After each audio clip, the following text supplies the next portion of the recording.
हामी जितने स्टेज पे बैठे हैं, हमारे सीनियर और नौजवान दोस्तों, अस्सलाम वालेकुम।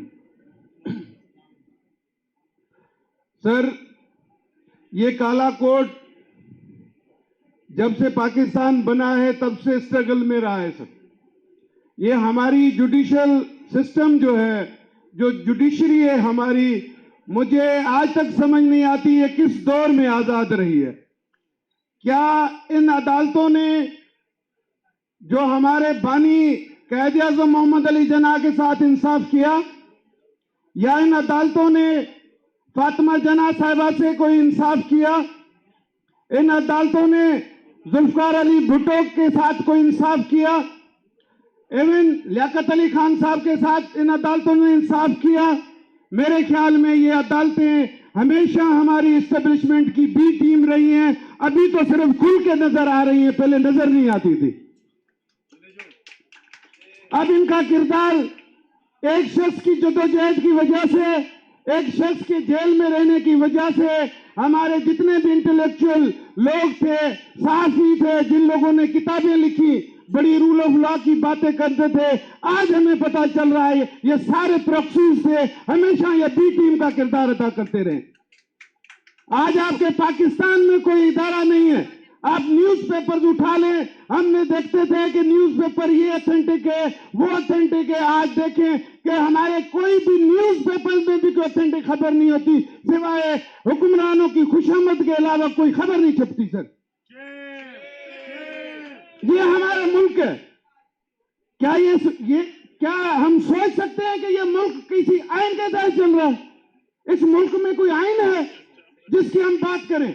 मेरे ख्याल में जिस मुल्क में आइन लिखा हुआ नहीं है वो भी हमारे से बदतरीन हालात है। यहाँ आइन को सस्पेंड किया हुआ है।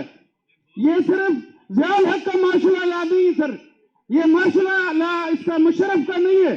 आज का माशरा मेरे ख्याल में इनसे बदतरीन दौर से ये पाकिस्तानी अवाम, 25 करोड़ अवाम गुजर रही है, जिनके पास ना कोई हुकूक है, न जिनके पास तालीम के हकूक है। एवं वो फेसबुक पे कोई पोस्ट भी नहीं रखते। अगर किसी ने फेसबुक पे भी पोस्ट रख दी तो उसके घर पे भी रात को डाला पहुंच जाता है।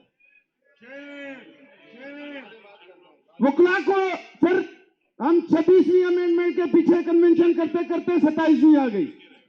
अब 27वीं का जिक्र कर रहे हैं, अब 28वीं भी आने वाली है। सर, होगा क्या? ये किस तरह रिवर्स चीजें होंगी? मेरे ख्याल में सर, हमारे पास अभी रिसेंटली एक मामला हुआ है। आप देखें, सुपर पावर अमेरिका का था, सुपर पावर डोनाल्ड ट्रंप सदर था, प्रेसिडेंट, उसको जो है एक गरीब मुल्क जो सालों के साथ उसकी जो माशियात बिल्कुल तबाह थी, उसने 25-25 हजार डॉलर के उनको ड्रोन मार मार के उनकी वो दुर्गत बनाई है कि अब अमेरिका में छुप के बैठा हुआ है। हमें ईरान से सीखना पड़ेगा। या तो हम जदोजहद करें, प्रैक्टिकली करें सर, या तो हम अदालतों को ताले लगाएं तो एक हफ्ते के लिए, एक महीने के लिए लगे, फिर हमारे जो सीनियर्स हैं ना वो आईनी अदालतों को माने, ना उनमें कभी अपीयर हो। जब हम उससे अपीयर नहीं होंगे तब जाके कुछ बात बनेगी। अगर बातों से बनती तो कब की बन चुकी होती। ये आईनी अदालतें जो जिस तरह गैर आईनी काम कर रही हैं सर, उसको आप सीनियर्स हमारे बड़े हैं, हम आप सीनियर्स को सुन सुन के आपकी तकरीर यहां पहुंचे। मेरी जाती राय में, जब तक हम प्रैक्टिकली जो जदोजहद लड़ने मरने के लिए तैयार नहीं होंगे तो ये सिर्फ बातें रहेंगी सर, कोई फर्क नहीं पड़ेगा हमारी एस्टेब्लिशमेंट को। यहाँ तो एस्टेब्लिशमेंट के पास लोग लाइनों में लगे हुए हैं। ऐसा नहीं है कि जो जॉब कर रहे हैं, और भी बहुत सारे लोग हैं जो लाइनों में लगे हुए हैं, वो उनकी करम नवाजी है, किसी को उठा रहे हैं, किसी को रिजेक्ट कर रहे हैं। ये हमारी आवाम है सर, ये हम है।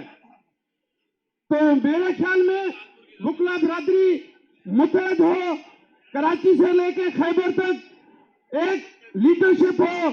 यहाँ तो हम आए दिन से हर साल जो इलेक्शन होते, यहाँ तो अपने अपोनेंट को गद्दार कहते थे, जो हमारा हिमायती होता है उसको कहते हैं यही 26वीं 27वीं अमेंडमेंट के खिलाफ बात करने वाला है, और किसी ग्रुप का है तो वो इस तरह होता है।